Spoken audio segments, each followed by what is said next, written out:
ఈ రోజున జగన్మోహన్ రెడ్డి గారు తాడేపల్లి నుంచి మీడియా మిత్రులతో మాట్లాడుతూ గతం నుంచి కూడా జగన్మోహన్ రెడ్డి గారు ఈరోజు సంవత్సరం పైబడి వాడిపోయిన దగ్గర నుంచి ఇప్పటి వరకు తాడేపల్లి వదిలి బయటికి రాకుండా ఎక్కడైతే బలప్రదర్శన చేయాలో అక్కడ వరకే వస్తూ ఈ రోజున బై ఎలక్షన్లో వైసీపీ వాళ్ళ మీద దాడులు చేశారనో లేదా ఆ ఓట్లన్నీ దొంగతనం చేశారనో ఈ రోజున ఆయనకి నొప్పి వచ్చి వైసీపీ పార్టీ వాళ్ళకి నొప్పి కలిగి ఈ రోజున బయటకు వచ్చి మీడియా సమావేశం పెట్టడం జరిగింది.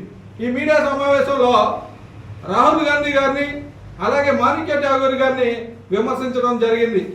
ఆధారాలు లేని విషయాలను తీసుకొచ్చి మీరు టీడీపీ పార్టీతో ఉన్నారు, కాంగ్రెస్ పార్టీ వాళ్ళు అంటూ హేయమైన చర్య. దేశం మొత్తంలో ఓటు దొంగతనాలు జరిగినాయి. 0 నెంబర్ పెట్టి డోర్ నెంబర్లు పెట్టి వందల వేల సంఖ్యలో ఒక్కో నియోజకవర్గం నుంచి ఓటు దొంగతనాలు జరిగినాయి అని దేశవ్యాప్తంగా పోరాటం చేస్తుంటే ఇంక్లూడ్ ఆంధ్రప్రదేశ్ కూడా 50 లక్షల పైగా ఓట్లు దొంగతనం జరిగినాయని రాహుల్ గాంధీ గారు బయట పెడితే దాన్ని వదిలేసి జగన్మోహన్ రెడ్డి గారు మీరు టీడీపీ పార్టీతో కొల్లిట్ అయ్యారో మాకు తెలియదా, మాణిక్య ఠాగూర్ గారు ఏం చేస్తున్నారంటూ విమర్శించడం చాలా దుర్మార్గమైన చర్య. ఎందుకంటే ఏదైతే ఇప్పుడు జరిగిన బై ఎలక్షన్లో జగన్మోహన్ రెడ్డి గారు తీసుకొచ్చిన చర్య మళ్ళీ టీడీపీ వాళ్ళు కూడా రిపీట్ చేస్తున్నారు.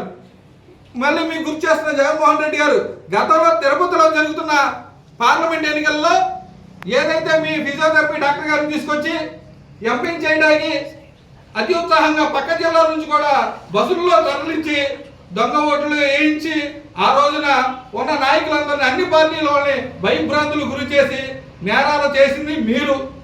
ఏదైతే ఓట్లు దొంగతనాలు ఎలా చేయాలో నేర్పించింది ఆంధ్ర రాష్ట్రంలో మీరే.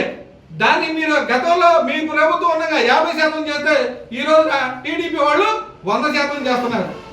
ఎక్కడికక్కడ జనాలను ఇబ్బంది పెట్టే పరిస్థితులే తప్ప జన సంపద దోచుకునే విధానమే తప్ప రాష్ట్ర ప్రజలకు ఉపయోగపడే విధంగా ఈ ప్రాంతీయ పార్టీలు ఏవి ఉపయోగపడతలేదని, అదేవిధంగా గతంలో మీ వైసీపీ పార్టీలో ఉన్న కాంట్రాక్టులు, దొంగలు, దోపిడీదారులు అందరూ ఈ రోజున టీడీపీ పార్టీలో ఉన్నారు. మేము ఆధారాలతో నిరూపిస్తాం. మీరు వాళ్ళందరూ సస్పెండ్ చేస్తారా? చేయలేరు. ఎందుకంటే మీకు కావాల్సింది రాష్ట్ర ప్రజల ప్రయోజనాలు కాదు, ఓన్లీ డబ్బు అధికారం తప్ప మరొకటి కాదని మీరు రాహుల్ గాంధీ గారిని విమర్శించే స్థాయి జగన్మోహన్ రెడ్డి గారికి లేదని నేను తీవ్రంగా ఖండిస్తాను.